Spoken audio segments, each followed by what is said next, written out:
حضرت ابن عباس رضی اللہ تعالیٰ عنہ سے مروی ہے کہ رسول اللہ صلی اللہ علیہ وآلہ وسلم نے فرمایا، شیطان انسان کے دل سے چپکا رہتا ہے، جب وہ دل سے اللہ کو یاد کرتا ہے تو شیطان پیچھے ہٹ جاتا ہے، اور جب وہ ذکر اللہ سے غافل ہوتا ہے تو شیطان اس کے دل میں وسوسے ڈالتا رہتا ہے۔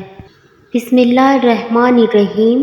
السلام علیکم رحمۃ اللہ وبرکاتہ۔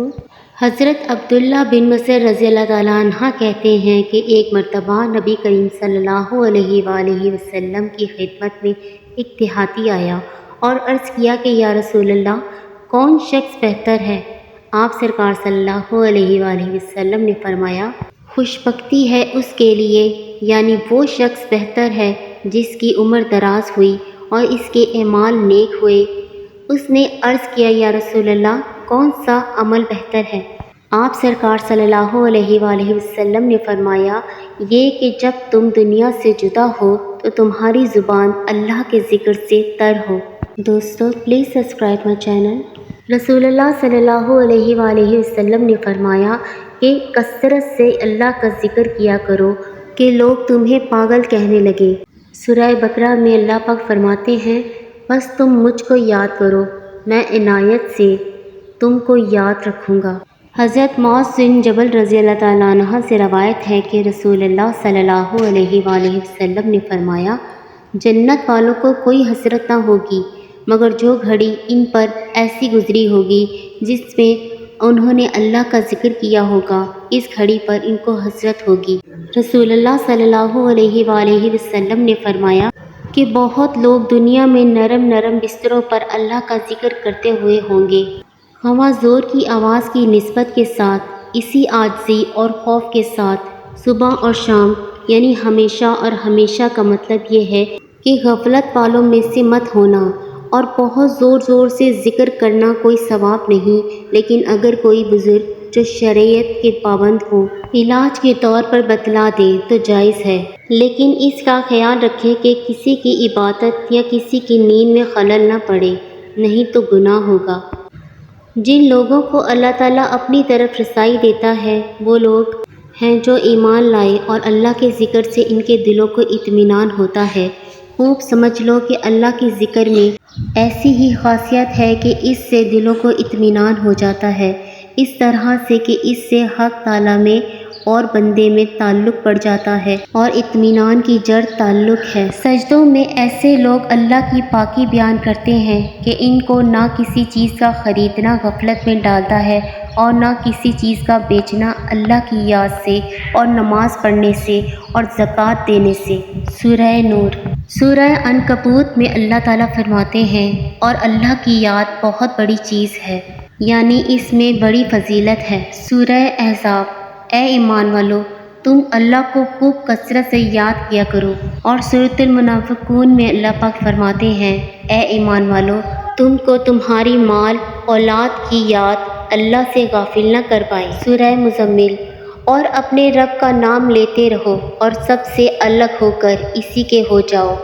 الگ ہونے کا مطلب یہ ہے کہ خدا تعالیٰ کا علاقہ سب علاقوں پر غالب رہے۔ مراد کو پہنچا جو شخص برے عقیدوں اور برے اخلاق سے پاک ہو گیا اور اپنے رب کا نام لیتا رہا اور نماز پڑھتا رہا۔ حضرت ابو ہریرہ رضی اللہ تعالیٰ عنہ سے روایت ہے کہ رسول اللہ صلی اللہ علیہ وآلہ وسلم نے فرمایا، جو لوگ اللہ تعالیٰ کا ذکر کرنے کے لیے بیٹھے ان کو فرشتے گھیر لیتے ہیں اور ان پر خدا کی رحمت چھا جاتی ہے اور ان پر چین کی کیفیت اترتی ہے۔ حضرت ابو موسیٰ رضی اللہ تعالیٰ عنہ سے روایت ہے کہ رسول اللہ صلی اللہ علیہ وآلہ وسلم نے فرمایا، جو شخص اپنے پروردگار کا ذکر کرتا ہو اور جو شخص ذکر نہ کرتا ہو، ان کی حالت زندہ اور مردہ کی سی ہے، یعنی پہلا شخص مثل زندہ کے ہے اور دوسرا مثل مردہ کے، کیونکہ روح کی زندگی بھی اللہ کی یاد ہے، یہ نہ ہو تو روح مردہ ہے۔ حضرت ابو ہریرہ رضی اللہ تعالیٰ عنہ سے روایت ہے کہ رسول اللہ صلی اللہ علیہ وآلہ وسلم نے فرمایا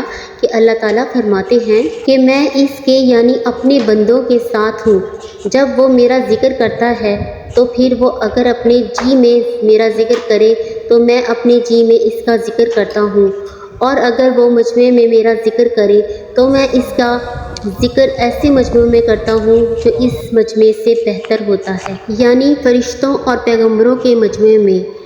اللہ تعالیٰ کے جی کا یہ مطلب نہیں جیسا ہمارا جی ہے، بلکہ مطلب یہ ہے کہ اس کی یاد کسی کو خبر نہیں ہوتی، جیسے دوسری حالت میں مجموعے کو خبر ہو گئی اور وہاں کے مجموعے کا یہاں کے مجموعے سے اچھا ہونا۔ اس کا مطلب یہ ہے کہ اس مجموعے کے زیادہ شخص اس مجموعے کے زیادہ شخصوں سے اچھے ہوتے ہیں۔ ضروری نہیں کہ ہر شخص سے اچھا ہو، سوا اگر دنیا میں کوئی مجمع ذکر کا ایسا ہو جس میں رسول اللہ صلی اللہ علیہ وآلہ وسلم تشریف رکھتے ہوں، جیسا آپ صلی اللہ علیہ وآلہ وسلم کے زمانے میں تھا، تو کسی فرشتے یا پیغمبر کا حضور صلی اللہ علیہ وآلہ وسلم سے افضل ہونا لازمی نہ آئے گا۔ حضرت انس رضی اللہ تعالیٰ عنہ سے روایت ہے کہ رسول اللہ صلی اللہ علیہ وآلہ وسلم نے فرمایا، جب تم جنت کے باغوں میں گزرا کرو تو اس کے میوے منہ چھٹ کھایا کرو۔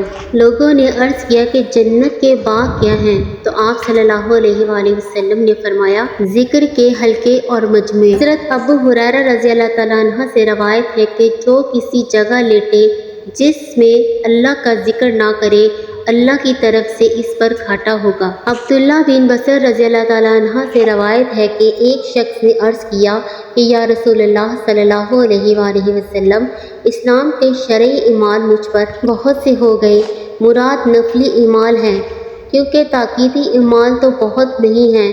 مطلب یہ کہ ثواب کے کام اتنے ہیں کہ سب کو یاد رکھنا اور عمل کرنا بہت مشکل ہے، اس لیے آپ صلی اللہ علیہ وآلہ وسلم مجھ کو کوئی ایسی چیز بتا دیجئے کہ اس کا پابند ہو جاؤں اور وہ سب کے بدلے میں کافی ہو جائے۔ تو آپ صلی اللہ علیہ وآلہ وسلم نے فرمایا، اس کی پابندی کرو لو، تمہاری زبان ہمیشہ اللہ کے ذکر سے تر رہے، یعنی چلتے پھر رہے۔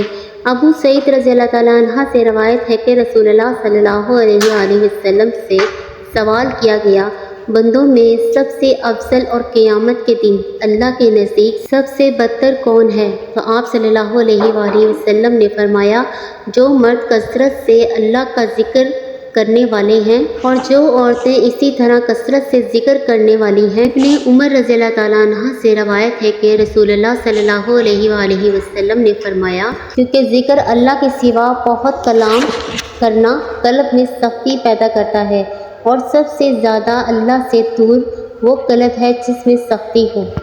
دوستو، ویڈیو پسند آئی تو لائک اور سبسکرائب کر دیں۔